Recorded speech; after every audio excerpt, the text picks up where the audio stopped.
Breaking news tonight as President Trump's aggressive tariff policies continue to reshape global trade relationships, with dire warnings emerging about potential economic consequences. The president himself has issued a stark warning that any judicial interference with his trade agenda could trigger an economic catastrophe similar to the Great Depression of 1929. President Trump is issuing an ominous warning ahead of a ruling that will determine whether he overstepped his authority in imposing tariffs. Trump argued in part of a longer social media post yesterday that if the courts strike down his tariff policy, quote, it would be impossible to ever recover or pay back those massive sums of money and honor. It would be 1929 all over again, a Great Depression, he wrote. The president also took credit for the recent record stock market run, saying it was due to his tariffs, although experts dispute that claim. Let's discuss all of this and more with Lydia DePillis. She covers the economy for the New York Times. Lydia, thank you so much for joining us. The administration just rolled out some of the steepest tariffs in modern U.S. history, in some cases 50% or more. Will history look at this as a small trade fight or major rewrite of how global trade works? These aren't empty threats. We're witnessing the implementation of some of the steepest tariffs in modern American history, with rates reaching 50% or higher on certain goods. The impact on America's closest trading partner has been particularly severe. Canada currently faces 35% tariffs on non-USMCA compliant goods, a situation that has persisted for over 6 months with multiple missed negotiation deadlines. Republican Representative Don Bacon has become one of the most vocal critics of this approach. We're standing in Canada, and that's a shame. And for what purpose? I don't see where it's an advantage to America or Canada. We build on a tight relationship, and it's a win-win relationship. And when we hurt each other, nobody comes out ahead on this. So I have not supported the president when it comes to tariffs on Canada, or just the tone that he's had towards our northern neighbor. And we have a chance to build on USMCA. Both sides have lived up to the agreement, and we should build on it. Where there's been seams, we can fix that and improve the trade relationship even further. How are the tariffs on Canada, how are they affecting people who live in your state of Nebraska? Well, it's a mix between the tariffs, but also just some anger that we've seen towards from Canadians towards America on the 51st state types of talk. I've seen some of our companies in Omaha state that they've lost some customers from Canada, and we understand that, but it's not the company's fault doing this. But we understand that there's some anger right now. We're seeing it. So there's been lost contracts. We've seen some loss in trade. We've seen some loss in tourism, and again, for what reason? I don't see where it has benefited America at all. And we've had a great trade relationship. We should build on it. So I've asked about this. So I'm normally a reporter who's based in Washington. The congressman emphasizes that the Canada-U.S. trade relationship has historically been equitable and mutually beneficial, questioning what purpose these tariffs serve when they harm both economies without any clear benefit. He's particularly critical of the administration's rhetoric about Canada potentially becoming the 51st state, calling such comments counterproductive to serious trade negotiations. The Canadian forestry sector has been particularly devastated by these measures. Oh, it's really painful. I know, talking with my forestry and parks minister, that has seen that the tariff go up to, I believe, 35%. Is going to be really devastating for a lot of businesses. I know that there are many that are barely holding on, and we've got to, again, look for ways that we can find new markets. It's going to be complicated. We have an opportunity, I think, with the CN export line to Port of Prince Rupert that gets us into the Asian markets. We have had some success in Japan and South Korea in exporting wood pellets to be used for energy, and I think that there's the ability for us to be looking at the potential for lumber and other wood products. But make no mistake, I mean, the principal relationship and recipient of those goods are America. And so to have that kind of devastating tariff is going to have a ripple effect throughout all of the. Industry officials report that many businesses are barely holding on, with the 35% tariff threatening to destroy an entire sector. While some companies are desperately seeking alternative markets through export lines to Prince Rupert for Asian access, With limited success in Japan and South Korea for wood pellet exports, the reality remains that the United States is the principal recipient of Canadian wood products. The ripple effects are expected throughout all provinces with forestry industries, creating a crisis that extends far beyond individual businesses. Meanwhile, American consumers are beginning to feel the pinch as well. Major corporations are already announcing significant price increases to offset tariff costs. A lot of companies, to your point, haven't passed them through necessarily. They have eaten some of them. They've been very nervous about getting kind of under the eye of Sauron of President Trump, right, yeah, and becoming an enemy of the administration. But they were very clear in the most recent quarter calls that are still playing out today that there are problems coming and price increases that will likely come with them. Now, you talk about apparel, clothing, shoes in particular. Nike saying that they're probably going to take a hit of about $1 billion that they're going to need to offset with higher prices. Adidas, so they're all saying they're going to raise prices. It's not that they're going to eat it, they're going to pass it on. At least in some form. Yeah. Adidas, a $230 million hit, will have to raise prices specifically in the U.S. market, is what they're saying. Walmart has warned of looming price increases. General Mills has been a little cagier about it, saying they need to change their price strategy to be competitive, but taking hits on the tariff front. Coors, $20 to $35 million in increased costs over the course of the rest of this year because of the aluminum tariffs. You're seeing it on consumer-facing goods. Exactly. You're seeing it on consumer-facing goods, and at some point, Nike faces a $1 billion hit they'll offset with higher prices. Adidas confronts $230 million in increased costs requiring U.S. price increases. Walmart has warned of looming price hikes, and Coors faces up to $35 million in increased costs from aluminum tariffs alone. These aren't abstract economic theories. They're real costs that will show up on receipts across America. The administration's trade war extends far beyond North America. In an unprecedented move, the United States is now targeting all 5 founding BRICS members with steep tariffs simultaneously. Donald Trump has done what no US president before him has. He's targeted every founding member of BRICS with steep tariffs.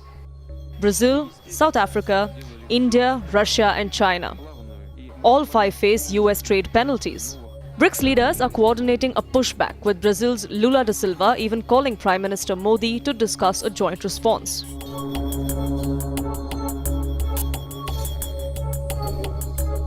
The founding members of BRICS, Brazil, Russia, India, China, and South Africa, represent over 40% of the world's population and about a quarter of global GDP. Trump has now hit them all. Brazil faces 50% tariffs on steel, aluminium, and agricultural exports to the United States. Russia, comprehensive trade ban since 2022, now expanded to new sectors. India, 50% tariffs on a wide range of goods, citing Russian oil purchases. China faces threats of 100% secondary tariffs over its oil trade with Russia. And South Africa, tariff hikes on metals and chemicals, accusing Pretoria of arming Putin's war machine. For the United States, the message is unity through punishment. For BRICS, it's unity through resistance. Brazil faces 50% tariffs on steel and aluminum. Russia operates under comprehensive trade bans. India confronts 50% tariffs over Russian oil purchases. China is threatened with 100% secondary tariffs. And South Africa has been hit with tariffs on metals and chemicals. This coordinated assault on the BRICS nations represents a strategy of unity through punishment, but it may be backfiring spectacularly. The relationship with India deserves particular attention given its strategic importance. The United States has long viewed India as a strategic counterweight to China, with American companies increasingly moving operations from China to India. India as the counterweight to China, both on the strategic front, but also on the economic front. On the economic front, we have been encouraging our companies to leave China, and one of the destinations they've been gravitating towards is India. So many U.S. companies now are expanding their operations in India. If relations start going south, this is all kind of, throws things up in the air. And the last thing the U.S. business community needs right now is more uncertainty. There's enough uncertainty with all of these tariff announcements coming out on a daily basis. However, this carefully cultivated 20-year relationship is now rapidly deteriorating. Failed trade negotiations and harsh rhetoric from Washington have led Indian officials to view the U.S. as an unreliable partner, potentially pushing them closer to China and Russia's sphere of influence. Adding another layer of complexity to the international situation, President Trump has announced an upcoming meeting with Vladimir Putin in Alaska to discuss the Ukraine conflict. They make changes. We're going to change the lines, the battle lines. Russia's occupied a big portion of Ukraine. They've occupied some very prime territory. We're going to try and get some of that territory back for Ukraine. Now, today, Mark Carney and Ukrainian Prime Minister Volodymyr Zelensky, they spoke on the phone about those upcoming negotiations and Canada's commitment to peace in Ukraine, with Zelensky saying, "Thank you, Mark, and thank you, Canada, for your support and readiness together for a lasting peace." Now, all of that being said, and we also believe Prime Minister Mark Carney, we also spoke with Keir Starmer about this today. So this is clearly a pressing concern right now. Lisa, I'm curious, what do you think Canada, is there anything Canada can do in this moment ahead of these talks between Russian President Vladimir Putin and Donald Trump? Other than making sure that Yukon is protected from these land changes that are going to happen in Alaska this weekend, no, I think that we're fine in just watching from the outside. From what I can surmise, this is a situation where Donald Trump feels he needs to interfere or to intercede in order to try to get a deal for Russia, it would appear, not for Ukraine. And as a result, it may just be... The president has indicated there will be, quote, swapping, unquote, and changes in land regarding Ukrainian territory currently occupied by Russia. He acknowledges Russia has taken prime territory and claims he'll try to get some back for Ukraine, though the specifics remain unclear. This development has raised concerns among allies about potential territorial concessions that could reward Russian aggression. The automotive industry provides a stark example of how these tariffs are affecting American manufacturing, the very sector they were supposedly designed to protect.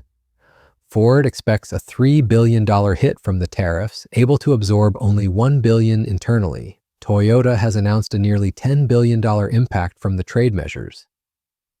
The irony is inescapable. Tariffs meant to help American manufacturing are actually devastating U.S.-based automakers due to the reality of global supply chains. In Michigan, the real-world impacts are already visible. Detroit Act has laid off 102 people and closed a facility entirely. Herman Miller, a century-old furniture company, has shut down operations and laid off 100 workers. Families are seeing higher prices on everyday items from school supplies to backpacks, turning what was sold as an America First policy into an America Pays More reality. The BRICS nations aren't taking this lying down. They're accelerating efforts to reduce dollar dependence through alternative payment systems. Russia now sells oil to India in rupees. China and Brazil have established yuan real clearing arrangements, and South Africa is piloting RAN-based regional trade systems.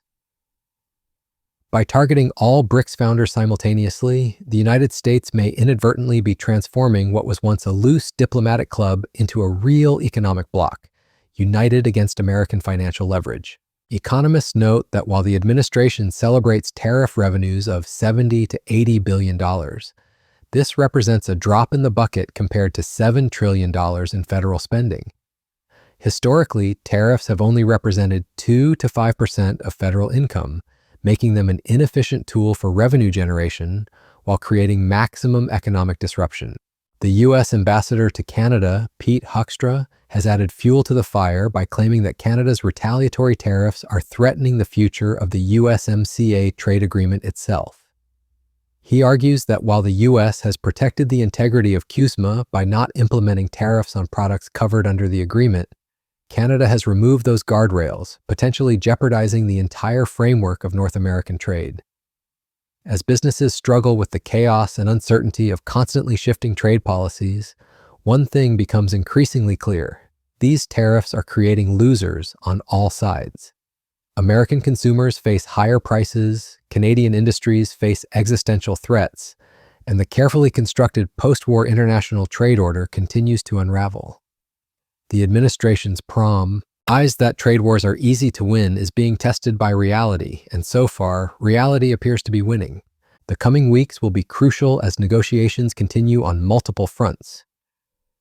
Canadian Prime Minister Mark Carney has been coordinating with European allies while maintaining retaliatory tariffs, seeking a favorable deal for Canada.